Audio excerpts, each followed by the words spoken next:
Well, it's a strange one because when I came out of the film, Robbie Collin came up to me at the next screening. From the Telegraph. And of this parish. Yes. Robbie's been on this programme. And said, and I was thinking about something else. And I said, what? And he went, And I said, and then I realised what he was talking about. And there is this weird sort of thing because I love Mary Poppins so much and I've gone on about Mary Poppins at such length. Equally, I have to say that your credentials for loving Mary, because you and I have seen Mary Poppins together recently, not in relation to the new Mary Poppins, just because we were both at a thing which we both saw Mary Poppins. And when you have anything that you feel that way about, when you were saying in that interview, that sense of trepidation is very, very real, because what you're terrified about is something trampling on your dreams, which is ludicrous because it's like, nothing that anything now can do will change the original Mary Poppins. And I know some people don't think the original Mary Poppins is perfect. They're wrong. I don't care for their opinion. But I feel I'm so invested in it because I saw it as a child and then I watched it later. I've seen it well over 100 times. And every time I see it, and it's because it's been very personally important to me, very, key points in my life, that film has been a really big deal. And particularly when I became a father, it becomes a different movie. So I did go into Mary Poppins Returns with a sense of anxiety and trepidation. I was very relieved when the Emily Blunt casting was announced. You remember we said, I said, great, if it's going to, I want, that if it's going to be somebody, I want it to be Emily Blunt. And at the beginning of the film, firstly, I was very struck by how much the film loved the original film, how much you can tell that it's made by people that actually care about the original film. There are callbacks, but they're not nods and winks. They are trying to embody the spirit of the original film in everything from the way you see Cherry Tree Lane and the way in which the songs, you said like you have your version of this, but the way in which the songs will kind of echo themes that are in the original, the way in which the set pieces will echo themes that are in the original. So, there's a visit to the strange relative, which kind of echoes things from the original. There's a bit in which there's a whole dance number which calls back the rooftop chimney sweeps, which this time is down at ground level, and it's the lamplighters, it's the Learys. And at first, when Emily Blunt appears, and she is not doing Julie Andrews. She's so not doing Julie Andrews. Her character is completely different. It's not just the accents. Everything about it, everything about the way she's playing it is very different. And I sat there for about the first 20 minutes of the film thinking, this is good. This is okay. This is good. I'm not entirely, but this is good. And, bearing in mind that the behemoth of Mary Poppins is behind me, the moment that it came together was where Lost Things Go, which is sort of the moment at which the film tips over into that Feed the Birds. This is a song. It's a song. Yeah. And you talked about the fact the film has dark material in it and it has tragedy in it, which is always in the back of all this. And I'll tell you what happened.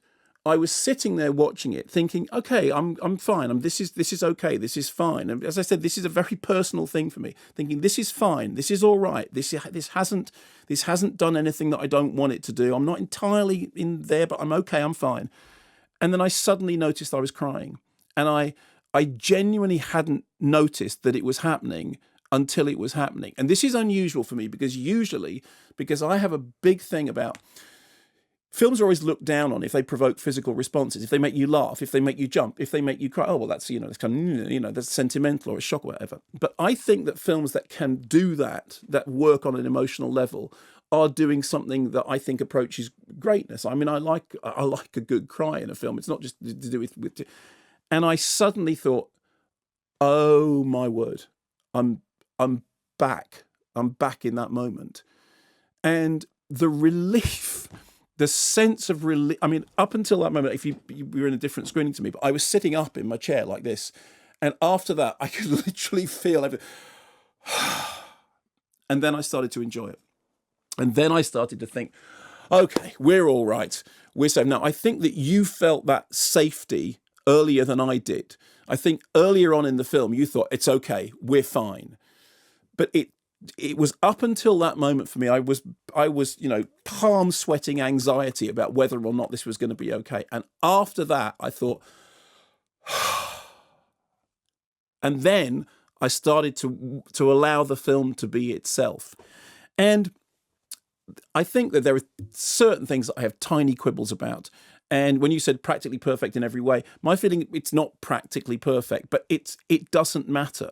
What it is it's lovely and charming and magical. I mean, funnily enough, the thing about her performance, that Emily Blunt's performance reminded me of, particularly with her accent, was Tim Curry in Rocky Horror, because that kind of strange, clipped, almost theatrical performance accent that she's doing, it has the same slightly edgy tone that Tim Curry does as Frankenfurter. I like the fact that Poppins isn't being played as soft. Poppins isn't, which she was never meant to be anyway. I like the fact that the character's got an arch edge, and particularly that moment which you kind of heard there in the clip, you couldn't see it, when she looks at herself in the mirror and she says, "Yes, it is, isn't it?" And she walks off, and the mirror keeps looking at her, which of course is an immediate callback to the original film. But I thought that was done well. I thought they played up that sense of her own, of her own pride in who she is, but also the fact that she is in a kind of performance mode. And then I thought the clever thing about the songs, which they're really catchy and they're really earwormy, and they really are calling back that charm of the originals. But they're immediately catchy. But I had the sense when I was listening to them for the first time, I've heard this 3 times, I'm never going to get it out of my head. And I've really had that with The Cover Is Not the Book. I've really had it with Triple Little Light Fantastic. But the thing that keeps coming back to me is, nothing is forgotten, only out of place, which is going to make me cry. Explain. I'm not going to ask you to explain the context of that because you won't do it. So if you went to see the film again, have you seen it once or twice? Once. So do you think if you went back and saw it again, knowing what you know now, that you would relax from the word go and therefore it would take off? Or Yes, I think that's probably the case. I mean, you have to understand that this...